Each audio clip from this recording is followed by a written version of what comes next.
మాజీ మంత్రి కాకాణి గోవర్ధన్ రెడ్డి ఇవాళ జైలు నుంచి విడుదల కానున్నారు. రుస్తుం మైనింగ్ కేసులో ఏపీ హైకోర్టు నిన్న ఆయనకు బెయిల్ ఇచ్చింది. దీంతో ఆయనపై నమోదైన మొత్తం 8 కేసుల్లోనూ బెయిల్ లభించింది. నెల్లూరు సెంట్రల్ జైల్లో ఉన్న కాకాణి ఇవాళ విడుదల కానున్నారు. మైనింగ్ కేసులో అరెస్ట్ అయిన కాకాణి గోవర్ధన్ రెడ్డి 85 రోజులుగా జైల్లో ఉన్నారు. సాయంత్రం 5 గంటల తర్వాత రిలీజ్ అయ్యే అవకాశం ఉంది.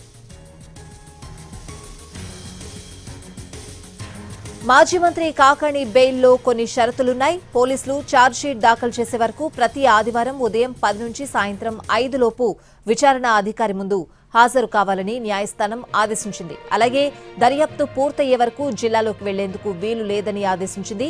విచారణ అధికారి అనుమతి లేకుండా ఏపీ, తెలంగాణ రాష్ట్రాలు దాటి వెళ్లకూడదని కండిషన్ పెట్టింది కోర్టు. అలాగే పాస్పోర్ట్ను హ్యాండ్ ఓవర్ చేయాలని హైకోర్టు ఆదేశాలు జారీ చేసింది. కాకాణి జైలు నుంచి విడుదలైన తర్వాత గూడూరులో ఉండనున్నారు. ఛార్జ్షీట్ దాఖలు చేసే వరకు నెల్లూరు జిల్లాలో ఉండకూడదని హైకోర్టు షరతు పెట్టడంతో తిరుపతి జిల్లా గూడూరులో ఉండనున్నారు కాకాణి. గూడూరులో ఓ నేతకు సంబంధించిన ఇంటిని కాకాణి కోసం సిద్ధం చేస్తున్నారు.